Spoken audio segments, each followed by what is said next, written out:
Listen, I am a very harsh rater, is what I wish I could say if I didn't rate books based on vibes, okay? With that being said, I don't give out 5 stars that easily, but it's also not that hard to get a 5-star from me. The only rule to books getting 5 stars for me is that I can't get bored at any point during the book. If like the book is the most amazing book ever with the most amazing ending and I got bored during like 3 chapters in the middle, we're not getting a 5 stars. Anyway, I feel like you already know where this video is going today. We are going to be talking about every single book I gave 5 stars in the year of 2024. I made a list on my phone so we don't get confused. Let me count how many that is. I feel like that's a lot. So far, I have read 110 books, and out of 110 books, I gave 25 of them 5 stars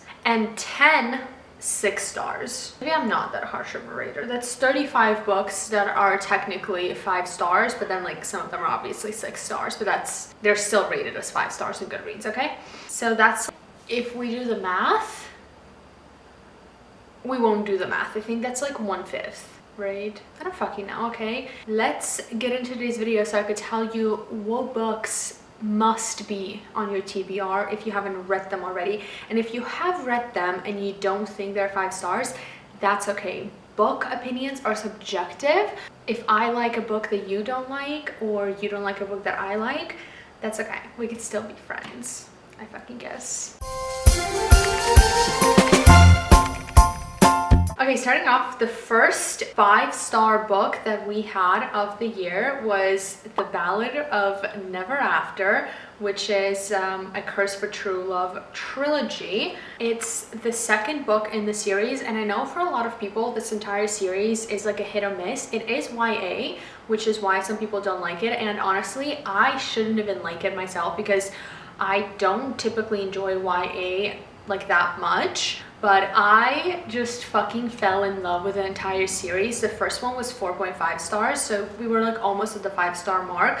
The second one, first of all, the ending of that book literally made me question my own well-being. I needed to reach out to the therapist right after that, and I definitely cried a couple of times during this book. But then the next one in the series is A Curse for True Love, and that one did receive an infinite stars out of 5 because I literally sobbed throughout pretty much that whole book. And I remember when I went to make a book doc on like an update of where I was in the book, I couldn't even talk about a particular scene after reading it like literally the next day because I started to tear up in the video. That's how hard it hit me.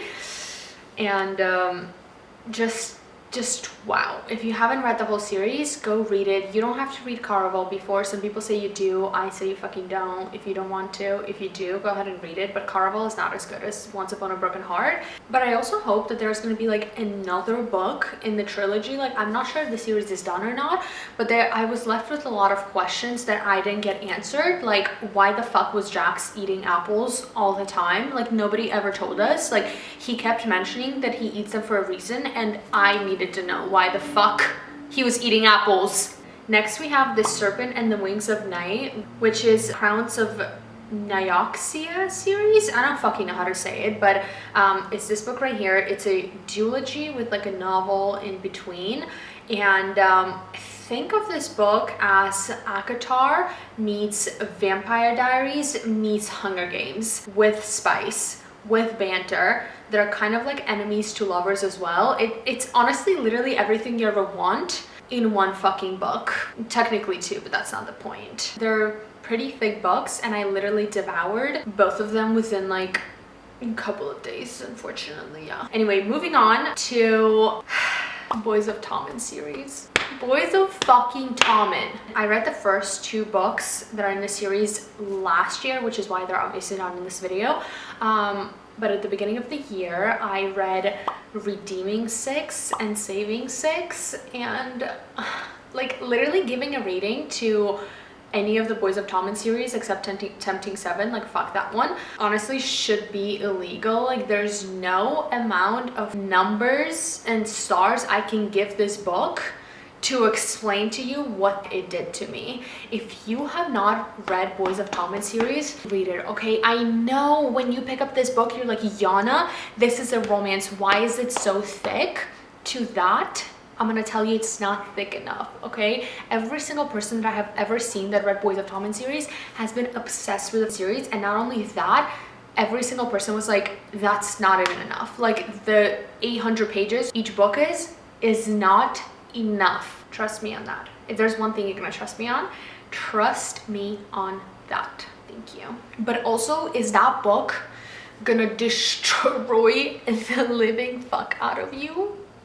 Yes, it will, and that's the best part, okay? It's gonna put you back together at some point. I wish I could erase my memory and reread those books again. I also read the entire Maid series, and the first book was 4.5 stars, which is like, we're almost at a 5-star mark, okay, but we weren't quite there yet. The second and the third book, which is The Maddest Obsession and The Darkest Temptation, were both 5 stars for me. The Maddest Obsession could arguably be 6 stars if I do say so myself, but literally one of the best dark romance series I have ever read. It was so good, to the point when I got to The Darkest Temptation, it literally took me like 5 days to read that book, because I would read like 10 pages a day and just put it down because I couldn't come to the terms of me finishing that book. I couldn't do it. I wasn't ready to let these characters go, and I'm pretty sure I cried at the end because I finished the book. That's how good it is. And the best part about these series is that you literally get hooked in from page 1. Like, there's no like buffer chapters. There's no, oh, give it like 30 pages and like then you'll get into it, it'll start to pick up. No, no, no. Page fucking 1 and you're sucked in. Then I know this is quite of a difference, because we're going from a dark romance to literally a fluffy romance, but that's just how I read, okay? We have Wild Love by Elsie Silver. Honestly, one of the easiest 6 stars ever. First of all, I'm obsessed with Elsie Silver. Anything she writes is probably automatically 5 stars for me, but this book in particular was so freaking good. It's a small town romance. It's everything you ever want from a cute fluffy romance book and more. And I read it in under 24 hours. I devoured it, if I do say so myself. Next, we have A Love Letter to Whiskey. 6 stars once again. It honestly still might be my favorite book of the year. There's a couple of competitors now there, but it's a book unlike any other book I've ever read before. It is so heartbreaking, but also so like realistic at the same time. Like, it is like cheating trope, and honestly every trope you probably don't want in a book, that book has. But the way this author writes it, you just like understand the characters and you understand why they make the choices that they do, and you almost, yeah, like if I were in that position, that's the choice I would make. And I think that was the best part about that book. It felt so realistic. And then I remember when I got to the epilogue, and the question everybody always asks me is like, do you get a happily ever after in this book? And I kind of don't want to answer it, but if you can't read a book without knowing if it's a happily ever after, do you get the happily ever after? Yes. But when I read the epilogue, I didn't cry throughout the whole book, and once I finished the epilogue, I literally sobbed. My emotions just like flooded me. I didn't know what to do with myself. Quite frankly, I will go as far as to say it's the most fucked up epilogue you'll ever read. And you're probably like, Yana, what? Just read it. Next, Lauren Roberts decided to bless us with the little novella from Powerless trilogy, and she dropped a little novella in the middle which is called Powerful. And I honestly, if a book isn't called a novella, I shouldn't give it 5 stars, but I did give it to this one. It's so tiny. It's literally the quickest read ever. But I do have a rule that if I cry over a book, I have to give it 5 stars. I actually did cry really hard over this book. A novella has absolutely zero business making me feel the emotions that it made me feel, but if you want to feel absolutely destroyed to the core, read this book. But you only have to read it after you read Powerless, to read them in order. But if you're not a crier and you have read Powerless and you're like, Yana, should I read this? But you're like, I don't want to cry. No, just skip that one out. I think you should just skip it out. Next, we have Alex Astor, Nightbane. I don't know how many books there are anymore in this series. I was under impression that it was a trilogy, but apparently recently we found out that it's not indeed a fucking trilogy, which I need to have a word with somebody about that too. The first book I did not give 5 stars, but the second one was a 5-star book. That one is a little bit questionable. It's only gonna stay a 5-star book if Grimm is the end game for her. If Grimm is not the end game for her, then I will literally go back and change the rating of every single book to 1 stars. And if you're Team Oro, I have nothing to say to you, especially after the last book that came out. If you're still Team Oro, get the fuck out. Moving on, this one, you might not like this one, okay? But it's just my opinion. It's just my opinion, okay? I read Throne of Glass. I know, I'm pretty sure that I made a book talk video saying that after I finished all of the Throne of Glass series, I have officially decided that only 1 book gets 5 stars from me, which was Kingdom of Ash. But I kind of rethought that before making this video, and I think I'm gonna retrieve. I'm gonna take that statement right the fuck back, and I'm gonna reinstate my 5-star ratings to 3 other books in the series, okay? So we have Queen of Shadows, 5 stars. I literally was whiplashed the whole book. Every chapter, new whiplash was coming to my face. Empire of Storms, also 5 stars. The ending of that book, like, what the fuck still. Kingdom of Ash was obviously 5 stars once again. The only bone I have to pick with this whole series is that I didn't get the epilogue that I deserved. Okay, that's all I have to say. I read, like, how many is that, 9 books? And I got like a tiny little epilogue at the end. Like, I need a 30 years later, 40 years later, an eternity later, 2 eternities later. I need all of that, okay? And I didn't get it. And that's why I took my 5 stars back in that TikTok video. But now I'm not that mad anymore, okay? So I reinstate them back. Next, we have Love Unwritten by Lauren Asher. Small town romance, billionaire. There's also a map at the front of the book, which like always gets bonus points for me. He's a single dad and she is like a singer. I gave the first book 5 stars, but I honestly feel like this one was even better. I devoured every second of this book. Next, we read the Dark Verse series, and okay, I haven't read The Syndicator yet, which is the last book that came out like literally last month, which is book 6. But out of the 5 books that I read, 3 of them received 5 stars. We have The Predator, which is book number 1, 5 stars. The Emperor, which is book number 3, 5 stars. The Annihilator, which is book number 5, 5 stars once again. The whole series is so good. Do you have to read it in order? Yes, there is like a storyline, even though it's about different couples in each book almost. There's like a storyline that follows throughout the whole book. And the reason I haven't read The Syndicator yet is because I'm so excited to see how this book ends. From what I've seen online, people are kind of hating on The Syndicator, so I'm a little bit scared to read it and then ruin my opinion about like the whole series, which is why I'm like kind of staying away from it for now. But in the new year, I will get to her. We already talked about Powerful, but the next book in the series is Reckless, and that also got 5 stars from me. And listen, I know that everybody online says that they didn't like that book as much as they hoped for, and I do see how some people are saying that it was dragging on and nothing really happened in the book, but I'm just here for the vibes, and the vibes were there. The ending though, I did not vibe with the ending, but I did guess the ending like probably 60% into the book. I was like, oh, you surely aren't gonna go there, are you? Yeah, Lauren went there with the ending. But yeah, I can't wait until book 3, which is gonna be the last book, which is gonna conclude the series. And I love when the series get concluded.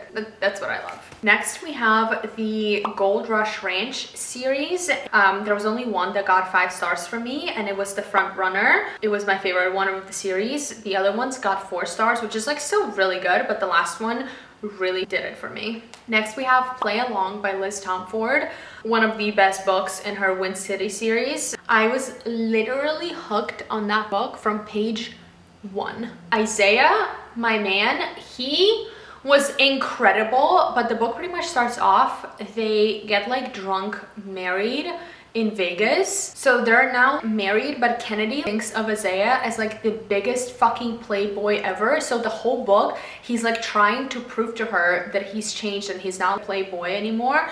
And just 10 out of 10 vibes. Next, we're moving on to the Zodiac Academy. Honestly, at this point, every single book in the series should be 5 stars, okay? But if we're like really looking into it, here's the ones that I gave 5 stars to. We have The Reckoning, which is book number 3, Fated Throne, book number 6, Sorrow and Starlight, which is book number 8, Beyond the Veil, 8.5, and finally the last book, Restless Stars, Infinity Stars. There's no number I can put on that book to explain to you how good it was. Honestly, the whole series was a 20 out of 10. I don't know how to move on. I don't think I will ever move on from that series. If you haven't read them yet, go ahead and read it right now. And before you even say it, Yana, it's 10 books. I can never read 10 books in my entire life that are this thick.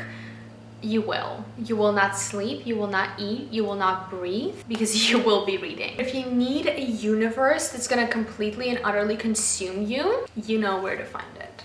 Okay, this next one took me kind of by a big surprise. We have The Bonus by T.L. Swan. I went into this book thinking, I'm pretty sure it was my first read after Zodiac Academy, and I was like, okay, let me read some fluffy little romance. I read the back of it and I was like, okay, slay. This is gonna be so fun, so funny. It's like a boss and secretary romance. Like, I'm about to eat this shit up. It's gonna be an easy read. Right? Wrong. That book, it was really good, but it kind of destroyed me. I didn't expect that book to be so deep and so good. Incredible. But just be prepared, because the synopsis at the back of the book doesn't prepare you for the fuckery you're gonna be experiencing. All worth it though. All worth it. Next, I started reading the Windsor series, and literally it's one of the best series I have read this year. We have The Temporary Wife. It's number 2 in the series, and I gave it 5 stars. It was so good. Like, every single book in the series was so good, but Temporary Wife, it's something else. It's not, I can't say that it's my favorite in the series, because there's another one that's my favorite in the series. Every single book, by the way, is like a marriage of convenience. They're all billionaires, and it follows a story of 4 brothers and 1 sister. And then the second book in the series that I gave 5 stars to, technically 6 stars, technically infinity stars, was The Devious Husband, which is the 6th book in the series. That book did something to me that speechless. One of the best books I have ever read. I need you to literally read the entire series just so you could read that last book. It should be illegal for a book to be this good. I also did sob like on multiple occasions, and I also violently sobbed for like 2 days after finishing that book. The entire 2 days, because I wasn't ready to let those people and that world go. All good things must come to an end. Next, I decided to reread the Magnolia Parks and Daisy Hates universe. I don't know why I decided to do that to myself, but the first time when I read the series, I read them a really long time ago, and I guess I forgot everything that happened. And then when the last book came out, Into the Dark, I was like, wait, I don't know what the fuck's going on, so let me reread them. The whole series gets 5 stars, but if we are gonna talk in particular books, we have Magnolia Parks, The Long Way Home, 5 stars. Daisy Hates, The Great Undoing, 5 stars. And Magnolia Parks, Into the Dark was my favorite book in the series, and that one, okay, it gets 6 stars from me. It has to. Every single book made me cry. The last one though, I'm pretty sure I cried like every page. I think my book is actually has stains from my tears engraved into the fucking page, because that's how much I cried. And I don't know how any other book will ever top that one, honestly, because now I'm reading books after I read Magnolia Parks, Into the Dark, and I'm like, okay, well, I can't be giving these books 5 stars, because if that book gets 5 stars, this one can't get 5 stars anymore. So I think that book kind of just like ruined everything for me at the moment. So I'm still in crisis over that, okay? But yeah, those were all of my 5-star reads. Do I think I'm gonna get another 5-star read before the end of the year? Honestly, probably not. I'm just reading holiday romances and I don't know how good of a holiday romance I need to read to give it 5 stars. They're probably all gonna be like, if I like it a lot, I'm gonna give it 4 stars, and if I don't like it, which I haven't been liking shit recently, it's gonna get lower than that. That's all the yapping I have for you today. As always, don't forget to follow me on Book Talk for daily book content, and I also make like funny videos on there sometimes, at least I think they're funny. Anyway, and then follow me on Instagram so you could follow along with my life if you want. You really don't have to. Yeah, happy holidays, and I will see you in my next one. Bye.